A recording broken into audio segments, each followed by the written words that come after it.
প্রশাসনের লোকের কাছে, সরকারের কাছে, সবার কাছে আমরা চাই ওরা তো একটা শিশু বাচ্চা, দয়া ধর্ম করা যাতে এটা শাস্তি পায়। ওর মাও নাই, ষোলক মানুষ করেছি।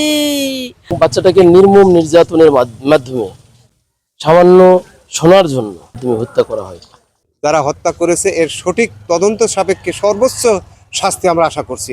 গতকাল সাহেবপাড়ার যে মর্মান্তিক ঘটনা, এই মর্মান্তিক ঘটনাকে আমরা তীব্র নিন্দা জানাই।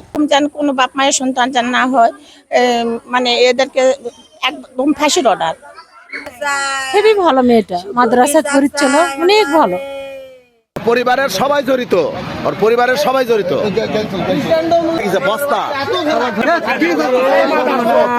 তোর বাড়ির মধ্যে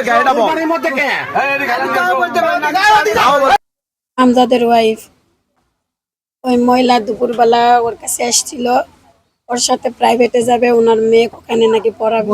তো বাচ্চার কাছে যখন আসছে যে নিয়ে যাবে, আমাকে নিয়ে যে দেখাই দিও, তুমি টাকা নিয়ে যাও। তখন আসরে আজান দেয়, আসরে আজানের সময় পিচি হলো ব্যাগ ঘাড়ত করে নিয়ে ওর ওদিকে গেছে, গেলে ওখান থেকে বাড়ির ভিতরে ঢুকেছে, ঢুকানোর পর মেরা ফেলে দিছে। ওখান থাকার পরে আর খোঁজ পাওয়া যায়নি, ও প্রাইভেট পর্যন্ত পৌঁছায়নি। আমরা মাগরিবের সময় তাকে খোঁজ করেছি যে প্রাইভেটে 2 ঘন্টা 3 ঘন্টা করে প্রাইভেট পড়ে। তো মাগরিবের সময় যখন খোঁজ করা হচ্ছে, ওর বাড়িতেও গেছি, জব দিছে, আসেনি। কিন্তু ওরা মেরা রাখা, বস্তার মধ্যে রাখা, রুমের মধ্যে দিছে, এটা তো আর আমরা জানি না। আমরা অনেক জায়গায় খোঁজাখুঁজি করেছি, করার পরে ওর বাড়িতে যাই লাশটা মিলিছে। এরা 4 জন মিলা মারছে, 4 জন গলাত ফাঁসি দিয়া শরীরের মধ্যে আঘাত করে মারছে। এর বিনিময়ে আমাদের চাওয়ার আর কি থাকতে পারে? আমরা শুধু চাই ফাঁসি, ফাঁসি ছাড়া আর কিছু না। ওই 4টা ব্যক্তি ছিল, সাথে 4 ব্যক্তিরই যেন ফাঁসি হয়।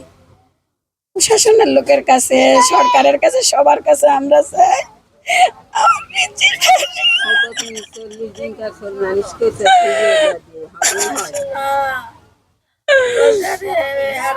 সামান্য সোনার জন্য, এই লোভে আর লোভ চরিতার্থ করার জন্য এই বাচ্চাটাকে নির্মম নির্যাতনের মাধ্যমে হত্যা করা হয়, যা আমরা এলাকাবাসী অত্যন্ত শোকাহত। আমরা এর সুষ্ঠু বিচার চাই।